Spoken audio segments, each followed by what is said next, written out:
What's up, Five Knuckle fans? Got out of the movie Gifted, starring Captain America himself, Chris Evans, and to be honest, I didn't really like this movie. To me, it seemed a lot like a made-for-TV movie that got released into the theaters because it had big-name actors in it.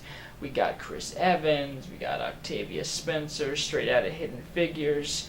We got a decent cast here. Unfortunately, the decent cast doesn't make up for the lackluster script that really didn't go as far as it could have.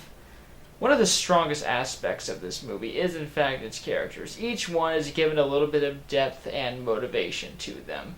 No one is really a good guy in this movie, and no one is really necessarily bad. Even the spiteful grandmother, played by Lindsay Duncan in this movie, has a soft side to her and a caring aspect. She's not doing it for malicious purposes, but rather misguided ones. Everything else looks as though it might have as well been on the Lifetime channel in terms of quality and content. We have well-written characters in a simplistic environment that in of itself doesn't really even follow its simplistic rules. Without giving too much away, there's legality that comes over who can have custody over the kid, and towards the end of the film it seems somewhat negated and glossed over how things are resolved. I'll get more into that in the spoiler section, but it's things like this, things that aren't really built up, events that aren't built up. We normally just have things thrown at us for the most part. They throw, it goes over your head, you miss it, you don't catch the ball, and now you got a ball in the grass. And that's what this was. It was a ball in the grass. I just started doing this, as a character.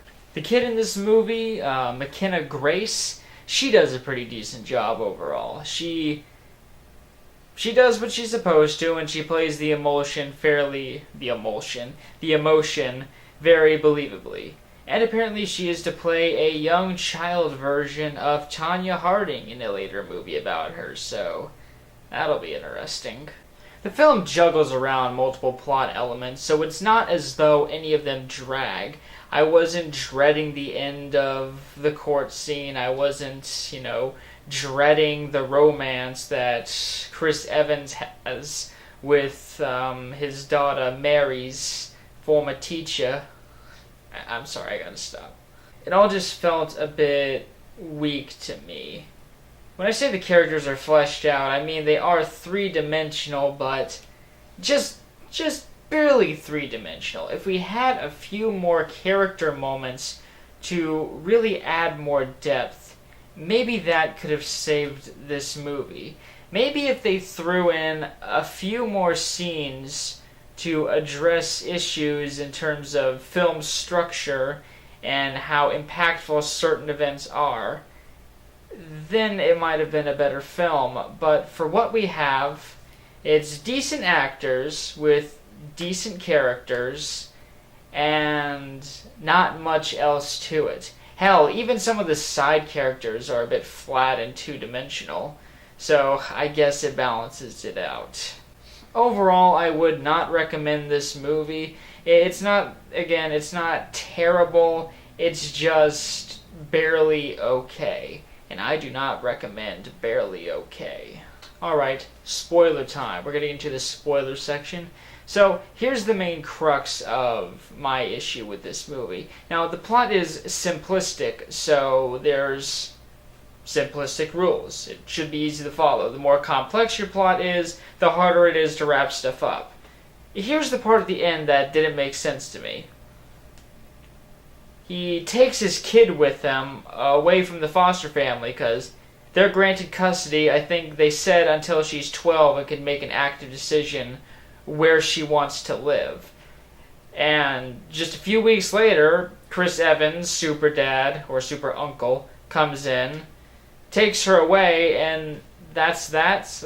Didn't the court determine that she's supposed to be there? I mean, he didn't want to give her up, and she didn't want to go there to begin with, but she had to anyways. So why is right now different? Why is right now? Is it because it's the climax? Maybe it's because it's the climax. But it didn't really make all that much sense to me. Maybe a few more scenes showing that, how they resolved that issue, because that could have added maybe more to the film where, yeah, they want to get back together again, but, the court system, what are we gonna do? And stuff like that. And one decent scene I might as well bring up is it was actually a nice little scene where Chris Evans goes to save the cat because apparently they got rid of the cat and it was about to be put down in the shelter and he made it there just in time. A tad cliche, but whatever. But there's like 2 other cats that are about to be put down too, so in the next scene you see him put 1 crate inside his car and then the other 2 crates, so that was kind of nice. It's called Saving the Cat. It's a trope you use to get you to like the main character.